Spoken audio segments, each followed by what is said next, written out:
আমার নিজের ID card দিয়ে আমার 12টা সিম রেজিস্ট্রেশন করা। এটা শুনে আমার গার্লফ্রেন্ড তেলে বেগুনে জ্বলে উঠে বলল, এতগুলো যদি সিম লাগে তাহলে কতগুলো বউ লাগবে জানতে পারি? তখন আমি বললাম, সিমের সঙ্গে বউয়ের সম্পর্ক কি? তখন গার্লফ্রেন্ড বলল, তোমার তো একটা সিমেই হয়ে যাবে, তাহলে এতগুলো সিম দিয়ে কি করবে? তখন আমি বললাম, এমনিতেই ভালো লাগছে তাই একটা একটা করে কিনতে কিনতে 12টা হয়ে গেছে। তখন গার্লফ্রেন্ড বলল, তুমি আজকে 2টো সিম রেখে বাকি সবগুলো সিম রেজিস্ট্রেশন বাতিল করে দিবে। আমি বললাম, কেন কেন?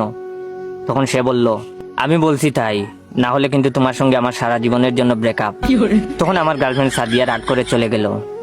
আমি কিছুক্ষণ বসে বসে ভাবলাম, তারপরে উঠে হাঁটা শুরু করলাম। মোবাইল বের করে সাদিয়ার নাম্বারে কল দিলাম, কিন্তু সে রিসিভ করে নাই। সন্ধ্যাবেলা হঠাৎ ওভারব্রিজের নিচে দেখলাম একটা লোক টেলিটক সিম বিক্রি করতেছে। কাছে গিয়ে জিজ্ঞেস করে জানলাম, 100 টাকা রিচার্জ করলেই 100 টাকা তো থাকবেই, বরং 100 মিনিট ও 17 জিবি ইন্টারনেট পাওয়া যাবে। চিন্তা করলাম, এমনিতেই তো অনেক টাকা রিচার্জ করা লাগে, তাহলে একটা নতুন সিম কিনেই ফেলি।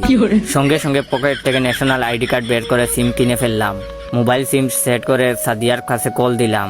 সাদিয়া অপরিচিত নাম্বার, তাই রিসিভ করে সালাম দিল। তখন আমি বললাম, কি করে ময়না পাখিটা? তখন সে বলল, এটা কার নাম্বার? আমি বললাম, আরে শুনো, একটা মজার কাহিনী। একটু আগে সিমের অফার দেখে লুপ সামলাতে পারলাম না। তখন সে একটু রেগে গিয়ে বলল, তোরে তো আমি জীবনে বিয়ে করব না রে। আমি বললাম, কিন্তু কেন? তখন সে বলল, বিয়ের পরে বাসায় আরেকটা বউ নিয়ে উপস্থিত হয়ে বলবি, এত সুন্দরী মেয়ে দেখে বিয়ে না করে পারলাম না, আর তুমি যদি বাঁচতে চাও তো আর কোনোদিন আমাকে কল দিও না কিন্তু। তখন সে আমাকে কিছু বলার সুযোগ না দিয়েই কল কেটে দিল। তখন আমি হাঁটছি আর ভাবছি, এতগুলো মিনিট কার সঙ্গে কথা বলে শেষ করা যায়?